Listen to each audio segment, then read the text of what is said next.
So now for another way too fast rundown on securities licensing exam stuff. Federal Reserve Board is a central bank that controls the money supply, currency, stuff like that. They're in charge of our currency. So they're not really the government. They're affected by the government. They're supposed to be somewhat independent. So they have 4 tools: discount rate, open market ops, reserve, and margin requirement. Those are the 4 main tools that they use to affect the money supply to either slow down or speed up the economy as needed. Their job is to try to prevent runaway inflation and to prevent like a fucking depression. So the couple tools I'll get through before I go to part 2. The discount rate. The discount rate is the rate of return that the federal charges. I had to say that horribly. It's the rate of interest that the Federal Reserve charges the member banks to borrow from them. Why do banks have to borrow from the Federal Reserve? Well, because when they go below their reserve requirement and they don't have enough money on deposit, they have to borrow it either from other banks at the Fed funds rate or from the Fed at the discount rate. So that's what the banks are borrowing from the Fed.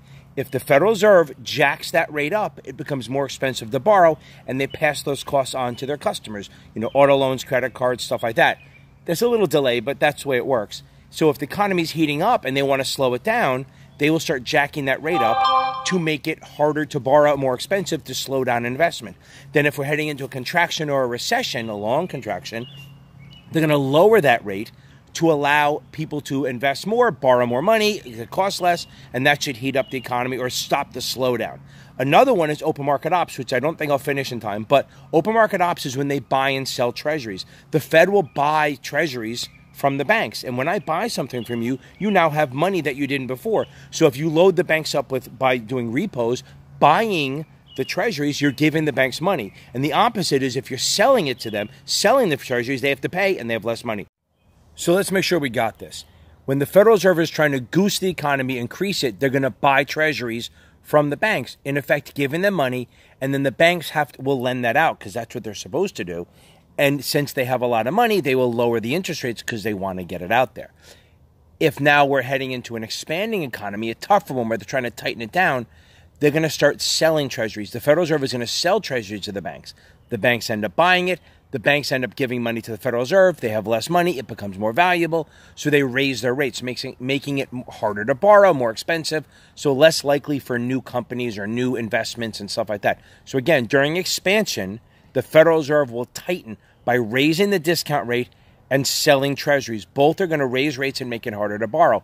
During a contraction, they're going to loosen by buying treasuries, giving money to the banks, and lowering the discount rate, which is going to make it easier to borrow and promote investments. Thank you. So now the last 2 tools are ones they hardly ever use. We have the reserve requirement and margin. Margin's easy. That's just when you buy stock with a brokerage account, if you don't want to pay for the whole thing, you can open a margin account and just deposit 50%. So they would like your equity to always be 50% of the market value. You have 10 grand in stocks, they want 5 grand. You can go below and above and all that, but that's what they would like. But when you buy it, you have to deposit 50% at all times.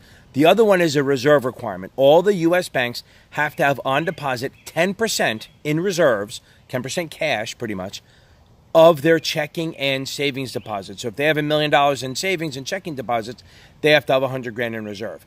They never touch that.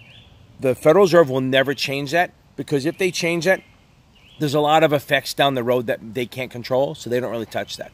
So they have 4 tools: DORM, discount rate, open market ops, which they do a lot, reserve, and margin. If you need more, follow me on YouTube.